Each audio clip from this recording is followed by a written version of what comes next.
Hi, it's Naturally Glow here and welcome back to my channel. Today I'm going to be talking about what are microlocks.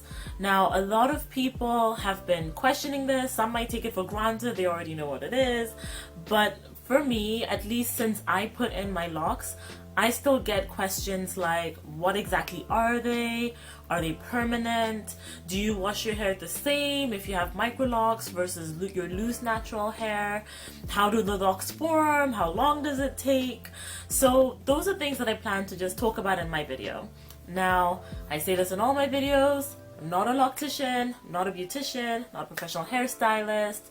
That's my disclaimer right there. I'm just a natural hair lover that has now started my own lock journey and wants to share my information with you. All that said, if you're still interested in learning more about exactly what are microlocks, then just stay tuned.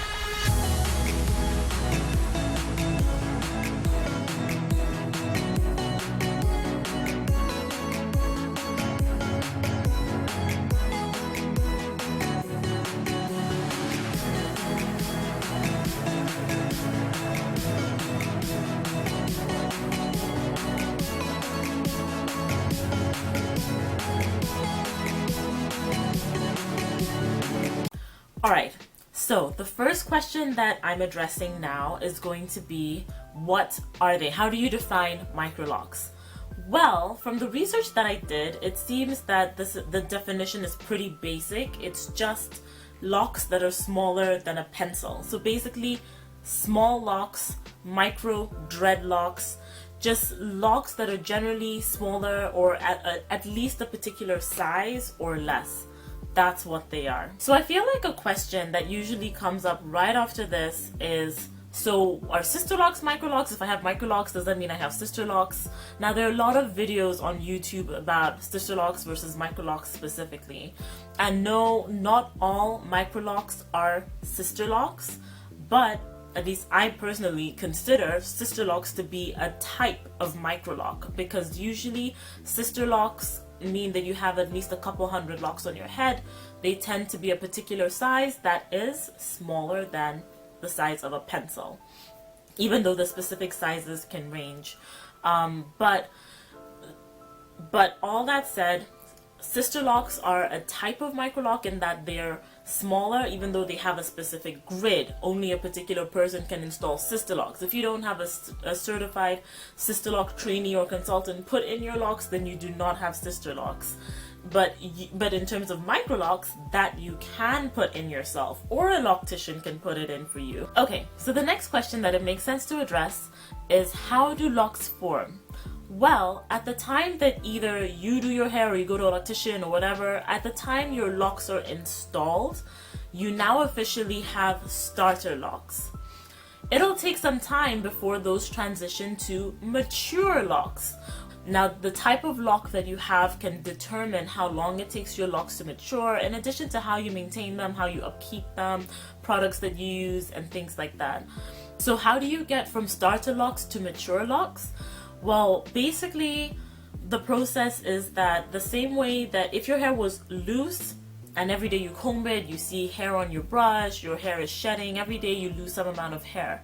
Well, when you have locks, that shed hair obviously doesn't come out onto a brush because you're not brushing your hair, but it sheds into the lock. It stiffens up the lock. With time, the lock mats and it doesn't unravel easily. You shouldn't be getting slippage, and the locks form, and then that's when you have the mature lock. I know it's hard to describe what a lock is without using the word lock, but that's when you get your mature locks, when you can no longer see the pattern, you can't see the twist, you can't see the braids, you just have locks. Okay, so another question that comes up, are they permanent? If you get microlocks, are they going to be permanent? Well, the idea is yes, overall. Microlocks typically entail having at least a couple hundred locks on your head.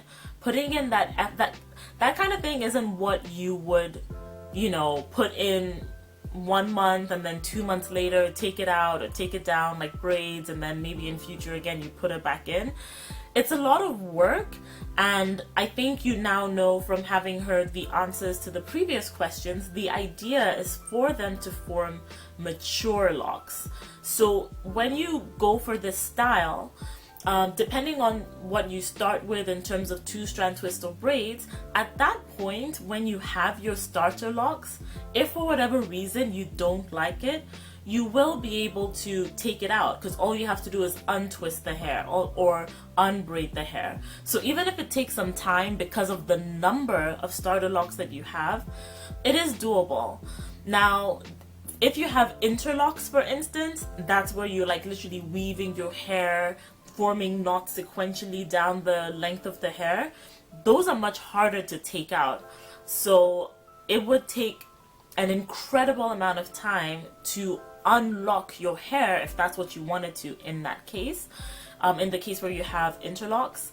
So it's not really recommended. It's good to put in a lot of thought into the kind of locks that you want, and then go ahead and give it a try and install them. But know that if you have to take it out, it might be quite a lot of work, especially if you have interlocks. Now, over the years, like let's say you've had your locks for a couple of years and at that point you still want to take it out, there are ways to take it out. Again, even if you have interlocking, there are videos on YouTube of people that have had Sisterlocks or some other Microlocks and several years later take it out. It does take a long time, but it's doable. Alright, so now the next question is, do you use the same products if you have loose natural hair or if you have Microlocks? And the answer generally is no. Overall, when you have Microlocks, you really want everything that you're doing to your hair to encourage the locking process so that it doesn't take forever for your hair to lock. And especially when you're at the beginning, you're at the risk of your hair unraveling. For instance, if you did 2-strand twists or getting some kind of slippage at your roots where they just loosen up at the base. And when you have Microlocks, given how tiny they are, you really want to control that. You want to prevent slippage, you want to prevent unraveling, and that's why it's advisable to not use anything that would encourage slippage or unraveling to happen. So you do not want to use oils or conditioners or things that make the hair soft and slippery and want to come out of its twist. You want to primarily just focus on water, using a lot of water, that's fine.